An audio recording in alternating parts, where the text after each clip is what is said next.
20h45 heure Alger, vous êtes sur Al24 News. Bienvenue dans ce 24 heures Afrique.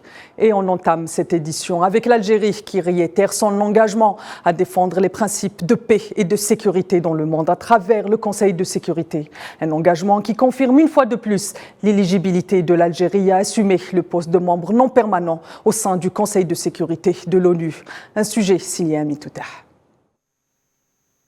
Depuis le siège de l'ONU à New York, le ministre algérien des Affaires étrangères, Ahmed Attaf, a mis en avant les capacités de l'Algérie à défendre les principes de paix et de sécurité à travers le monde au Conseil de sécurité de l'ONU. Un organisme dont l'Algérie est candidate pour briguer un siège de membre non permanent pour la période 2024-2025.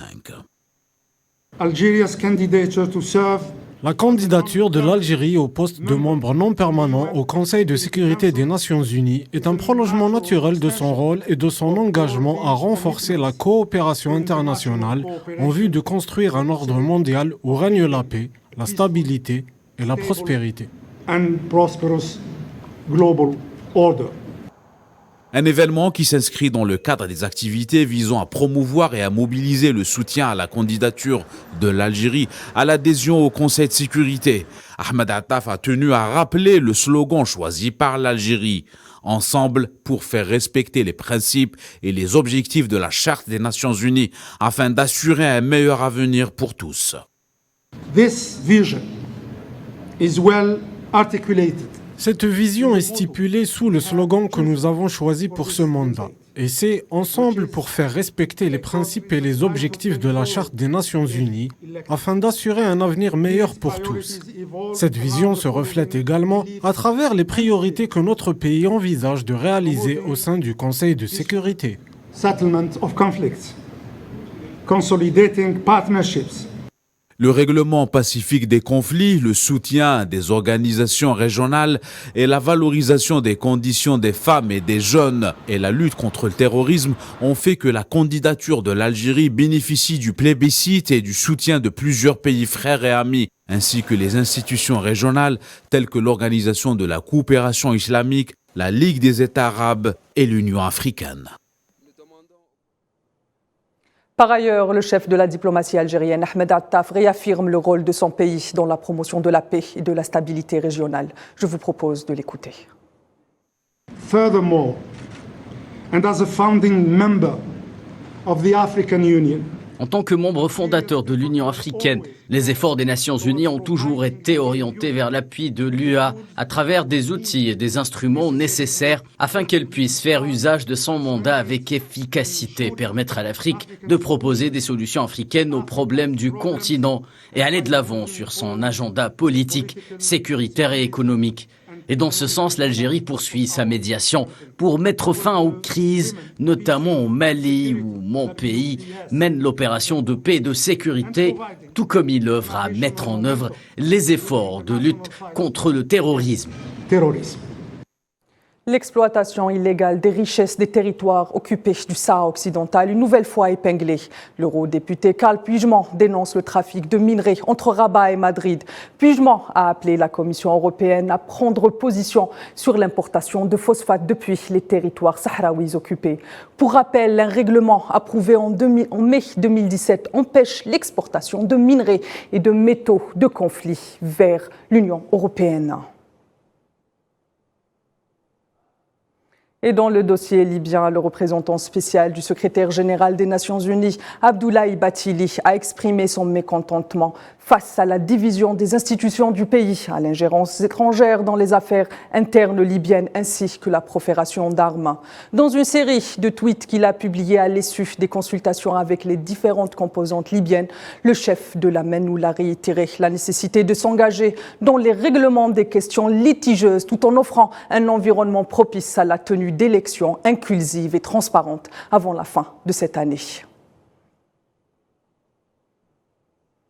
Coup de théâtre au Soudan, l'armée du pays a décidé de se retirer des négociations de cessez-le-feu, accusant les forces de soutien rapide de ne pas respecter la trêve.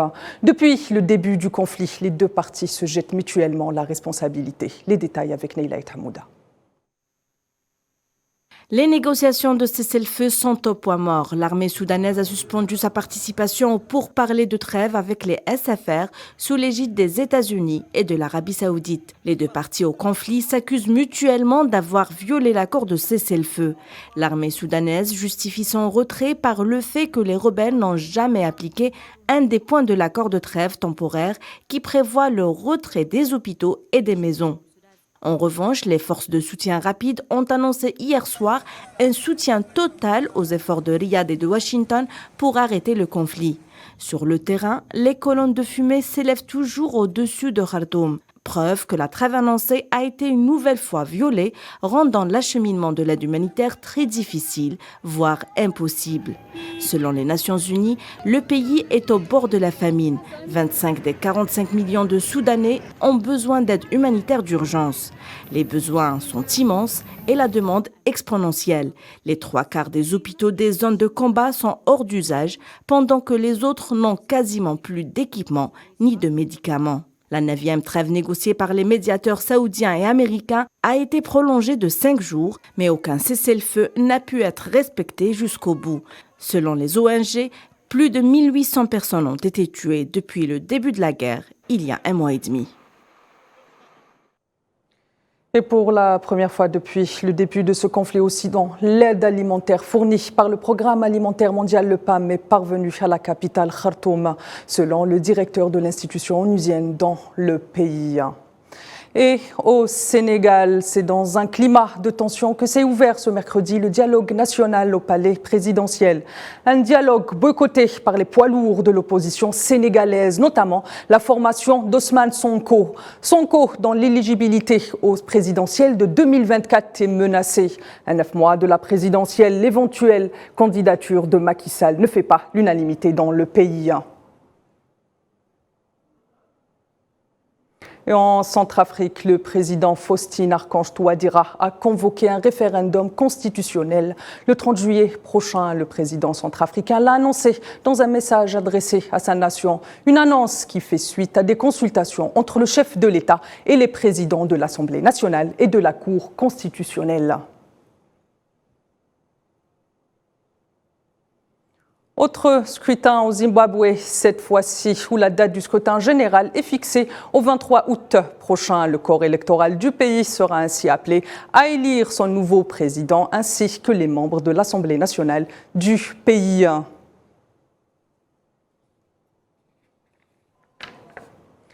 Et le ministère sud-africain des Affaires étrangères a déclaré mardi avoir accordé l'immunité diplomatique aux officiels étrangers participant aux prochaines réunions préparatoires du sommet des BRICS, qui se tiendront au Cap le 1er et 2 juin prochain, et au sommet du groupe qui se déroulera, lui, à Johannesburg du 22 au 24 août de cette année.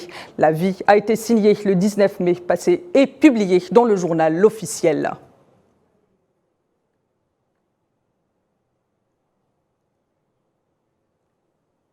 Madame, Monsieur, c'est ainsi que s'achève ce point de l'actualité africaine. Pour plus d'informations, vous pouvez nous suivre sur l'ensemble de nos plateformes digitales. Quant à moi, je vous retrouve demain à la même heure. Et d'ici là, prenez soin de vous. Excellente soirée à tous.